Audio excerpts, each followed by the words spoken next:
Hey superstar, welcome to part 1 of money lessons I wish I'd known when I was younger. Let's go.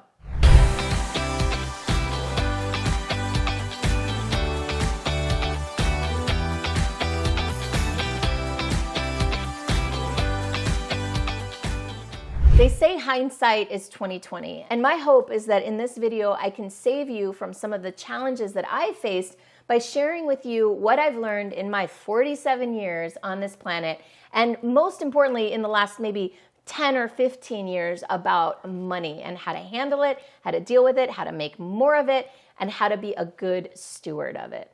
One of the biggest problems that I faced when it came to money is that I had this idea that I would deal with it later.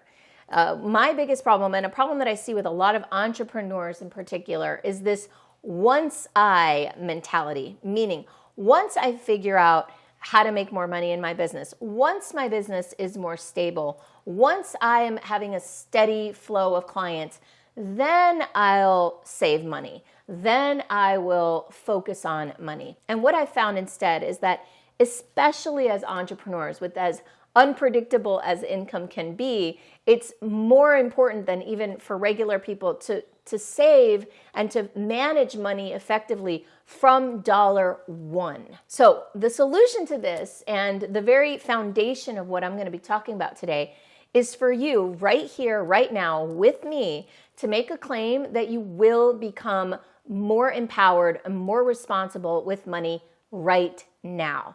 And so making that claim, I claim that I will be good with money, that I will be a responsible steward of money, that I will use money to expand myself, to expand my impact in any way I can, while taking good care of myself first. So I invite you to make that claim with whatever language feels true for you, but some version of an empowering claim around money, so that we can dive into these 7, maybe 8 things that I want to share with you.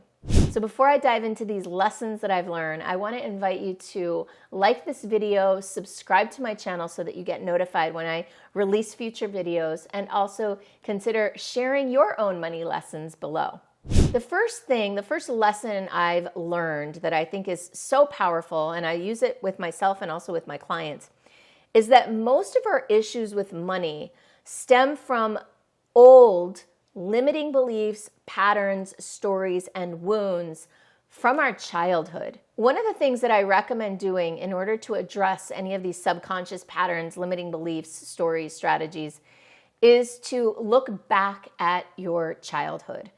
Go back and look at, what did you learn about money from your mother? How did she relate to money? How did she relate to expenses, to shopping, to purchasing, to earning money, right? What was your mother's relationship to money?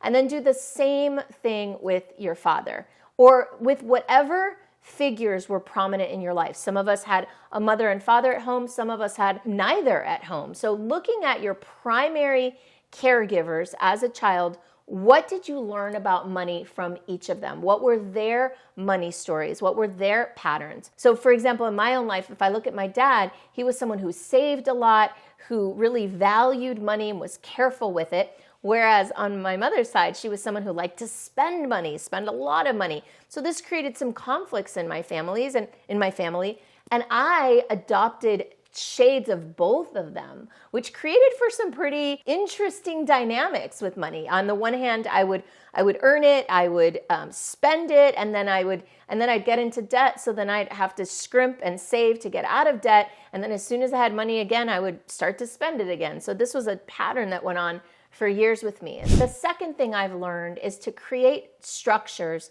that don't require a lot of discipline. Now, what I mean by that is that a lot of times, if we have these money stories and these patterns, it takes something to excavate those and to uproot them and to shift them and to change them.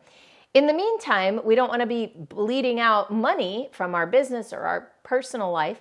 So it's a good idea to create some structures that support the good habits that we're looking to engender without requiring us to actually practice those habits or have a whole lot of discipline.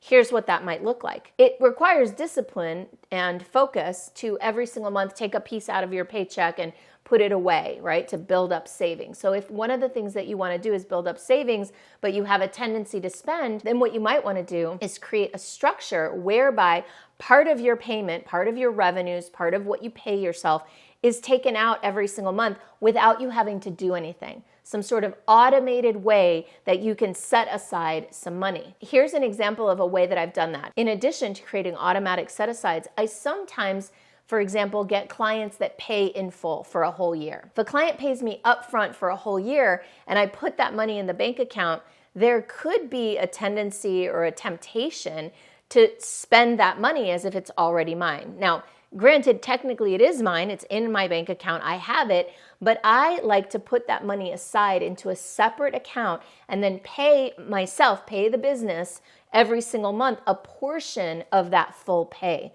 So this is a structure that prevents me from overspending in the beginning. Now, one of the philosophies or structures or processes that I follow is called Profit First from Mike Michalowicz. And he was one of the most influential people with respect to how I work with money. So I highly want to recommend, if you want to look for more structures and systems like the one I just mentioned, check out the book Profit First by Mike Michalowicz.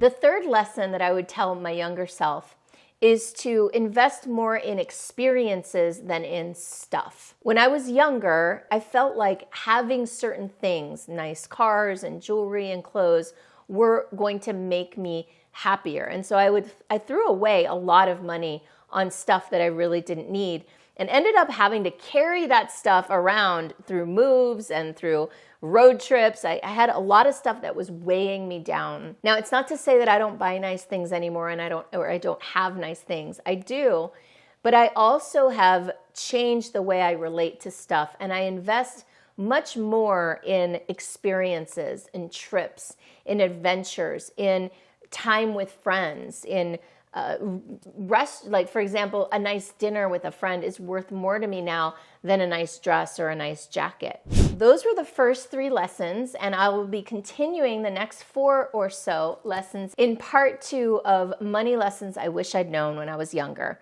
I will see you there on the other side.